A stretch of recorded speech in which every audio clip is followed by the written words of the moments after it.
रानीगंज थाना अंतर्गत पंजाबी मोड़ पुलिस फाड़ी क्षेत्र के बांसड़ा इलाके में स्थित सुबह दर्शनी हॉस्पिटल के समक्ष एक सुरक्षा गार्ड का शव मिलने से इलाके में सनसनी फैल गई है। मृतक की पहचान काकड़डांगा निवासी 42 वर्षीय पारन गोप के रूप में हुई है, जो F3 नामक निजी सुरक्षा कंपनी में कार्यरत था। जानकारी के अनुसार पारन गोप काफ़ी वर्षों से सुबह दर्शनी हॉस्पिटल समक्ष पड़े स्क्रैप की देखरेख के लिए उक्त स्थान पर कार्यरत था। शुक्रवार सुबह उसका शव मिलने के बाद स्थानीय लोगों में हड़कंप मच गया। तत्काल घटना की सूचना पंजाबी मोड़ पुलिस फाड़ी को दी गई। सूचना पाते ही पुलिस मौके पर पहुंची और शव को अपने कब्जे में लेकर पोस्टमार्टम के लिए जिला अस्पताल भेज दिया। पुलिस मामले की छानबीन में जुट गई है और पारन गोप की मौत के पीछे के कारणों का पता लगाने का प्रयास कर रही है। अभी तक मौत के कारणों का खुलासा नहीं हो पाया है। स्थानीय लोग इस घटना से स्तब्ध है और क्षेत्र में दहशत का माहौल है। वहीं पुलिस द्वारा मामले की हर पहलू से जांच की जा रही है। प्राण गोप बोले हमारे भाई काकड़डांगा ग्रामे থাকে উনি কাল রাতে এসেছিল সিকিউরিটি গার্ড এখানে F3 বলে একটা কোম্পানি আছে, সেই কোম্পানিতে উনি কাজ করতো। সকালে খবর পায় এবং মালিক ডাইরেক্ট ফোন করে পরিবারের লোককে যে এরকম ব্যাপার, তোমাদের বাড়ির লোক মারা গেছে। তারপরে ওরা আসে, ওরা দেখে যে একটা পাতলা রশির মধ্যে ঝুলছে এবং যে ঘরটাতে উনি ঝুলছে সেটা হাইট হবে তো 6.5-6 ফুট, খুব বেশি হলে, এর বেশি হবে না। একটা তক্তা পড়ে আছে, তারপরে ওর নখ উড়ানো আছে, হাতে পায়ে মারা আছে, রডের দাগ আছে। এটা সম্পূর্ণ মার্ডার করা হয়েছে। বলছি দাদা, কোন জায়গায় কাজ করছেন? এই বাসা শুভদর্শন হসপিটাল আছে ঠিক তার কোনাটাতে। হাসপাতালের কি আন্ডারে? হ্যাঁ, ওটা হাসপাতালের আন্ডারে শুনলাম। কি মনে করছেন, কোনো কি ঘটনাটা একদম মার্ডার করা, সম্পূর্ণ মার্ডার করে দেওয়া হয়েছে এটাকে, যা দেখাচ্ছে। এবং পুলিশ উইথাউট পারমিশন কি করে বডিটা নিয়ে চলে এলো এখানে? পুলিশ কোনো জানেই না, কোনো কিছুই না, চুপ করে যে কোম্পানির মালিক তাকে না ডেকে, তাকে কোনো কিছু না করে তার সেই জায়গা থেকে কি করে বডিটা নিয়ে চলে এলো? পুলিশের একটা নৈতিক দায়িত্ব আছে, এসব কোম্পানি থাকবে, বাড়ির লোক থাকবে, বাড়ির লোকের সামনে থেকে বডিটা নিয়ে চলে আসবে, উনি বডিটা নিয়ে চলে এলো, এটা কি করে হতে পারে? আপনারা এসে কোথায় দেখলেন? আমরা এসে বডি দেখছি ফাঁড়িতে, ফোটে বাড়িতে দেখছি আমরা বডি, যে ফাঁড়িতে বডি চলে এসছে। ঘটনাটা কোথায় হয়েছে? ঘটনাটা ঘটেছে দুদিনে হসপিটালের সামনে, শুভদর্শন হসপিটাল ওই সামনে। একদম একদম আপনারা দেখুন না, সামনে যখন হাত পা বাঁধা আছে, জামাটা খোলা আছে, সিকিউরিটির জামাটা খোলা আছে, প্যান্ট খোলা আছে, পায়ে রক্ত আছে, হাতে রক্ত আছে, রডের দাগ আছে।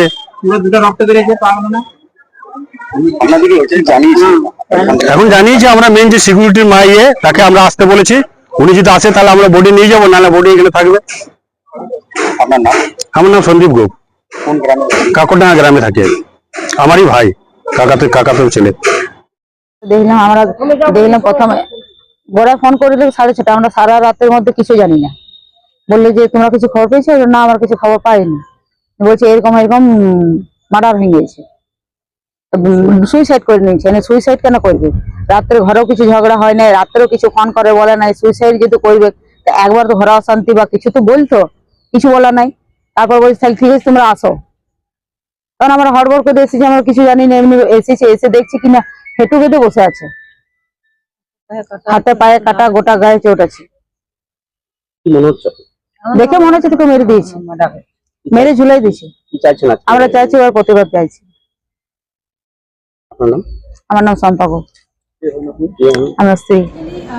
যার মৃতদেহ আজকে এখানে উদ্ধার হয়েছে, বহু বছরই আমাদের এই স্ক্র্যাবের ওখানে ডিউটি করতো, ঠিক আছে। এর কোনো হসপিটালের ভেতরে কোনো ডিউটি বা কোনো রকমের রোটেশন কোনো কিছুই ছিল না।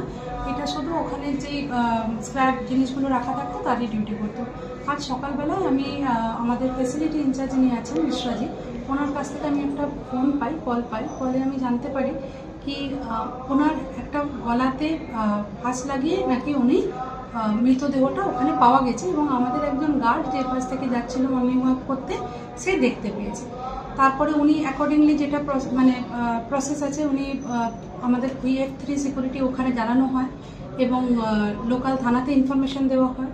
লোকাল থানার পুলিশরা এসে তারপরে ওনাদের বডিটাকে পেশেন্টের যে হচ্ছে সিকিউরিটি যে ছিলেন ওনার বডিটাকে নেওয়ার ব্যবস্থা করে, এবং তারপরে ওদের বাড়ির লোককেও ইনফরমেশন দেওয়া হয় এবং এখনও পর্যন্ত ইনভেস্টিগেশন অন প্রসেস, এখানে কিছু বলা যাবে না কী কারণে, কীভাবে, কী হয়েছিল ওনার, ঠিক আছে, আমরা কিছুই জিনিসটাকে বুঝতে পারছি না। তো এটা পুরোই পুলিশের আওতার মধ্যে রয়েছে, ইনভেস্টিগেশনের মধ্যে রয়েছে।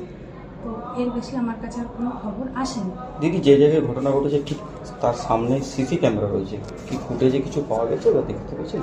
না, তার এখনও পর্যন্ত সেগুলো অন প্রসেস, এই জন্য আমরা এখন ওটার উপরে কোনো কিছুই মন্তব্য করতে পারবো না। যেগুলো দরকার আছে, যা পুলিশের যা ইনফরমেশন দরকার আছে, এভরিথিং আমরা তো কোঅপারেট করবো 100%, ঠিক আছে, যেটুকু আমাদের কাছে ইনফরমেশন আছে বা যারা যখন প্রেজেন্ট ছিল, ঠিক আছে, যা এখনও পর্যন্ত সেই ব্যাপারে আমি কোনো কিছু মন্তব্য করতে পারি না। ডিউটি কখন থেকে কখন ছিল? নাইট ডিউটি করতেন উনি। দিদি, ডিউটি শেষ কখন হতো? ওনার ডিউটি অ্যারাউন্ড নাইট 8 बजे से 8 था। দিদি, এই যে সুরক্ষা কর্মীর মৃতদেহ উদ্ধার হলো, কতটা নিরাপত্তার অভাব মনে করছেন?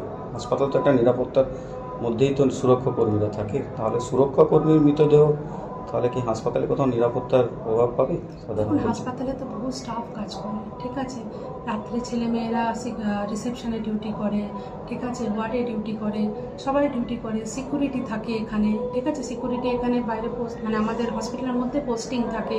তো সেই জন্য আমরা তো ভাববো কি নিরাপত্তা আছে বলেই না এতগুলো স্টাফ কাজ করছে, কিন্তু এরকম একটা দুর্ঘটনা ঘটে যাওয়াটা আমাদের জন্য ভীষণ মর্মান্তিক। আমরাও কিন্তু জিনিসটাকে বুঝে উঠতে পারছি না, কেন কোনোদিনই কোনো রকমের ঝামেলা ঝঞ্ঝট এরকম কোনো কিছু আমার ফেজে তো কোনো কিছুই আমি দেখিনি, ঠিক আছে, বা কোনো রকম ওনার সাথেও যদি কারোর কোনো কিছু ঝামেলা ঝঞ্ঝট বা আমার কাছে আগে কোনো ইনফরমেশন আসতো কি কোনো রাত্রে কোনো কিছু অ্যাক্টিভিটিস হচ্ছে, কোনো ব্যাড এলিমেন্টসের অ্যাক্টিভিটি কিছু হচ্ছে, সেগুলো কিন্তু আমার কাছে কোনো রিপোর্টিং কারোর কাছে কোনো জায়গা থেকেই আসেনি, না সিকিউরিটি লেভেল থেকে এসছে বা যারা স্টাফ থাকে তাদের কাছ থেকেও কিন্তু কোনো রকমের আমি রিপোর্টিং পাইনি। দিদি, আপনার নাম পরিচয় দেবেন? আমার নাম হচ্ছে অন্তরা গাঙ্গুলি। আমি এখানে last 2 mass as a chief executive officer পদে নিযুক্ত আছি।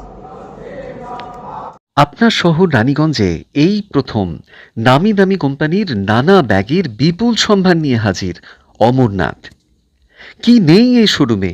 VIP, Safari, Aristocrat, Sky bag, American Tourister সহ নামি দামি কোম্পানির luggage, tourist bag, school bag, side bag, ladies bag, jeans purse, belt, আরও অনেক কিছু পাবেন একেবারে হোলসেল দামে অতি সুলভে। তাহলে ভাবনা ছেড়ে আজই আসুন আমাদের শোরুমে। অমরনাথ, NSB রোড, নেয়ার মারোয়ারি হসপিটাল, রানীগঞ্জ। আমাদের সাথে যোগাযোগ করুন এই নাম্বারে 8768796050।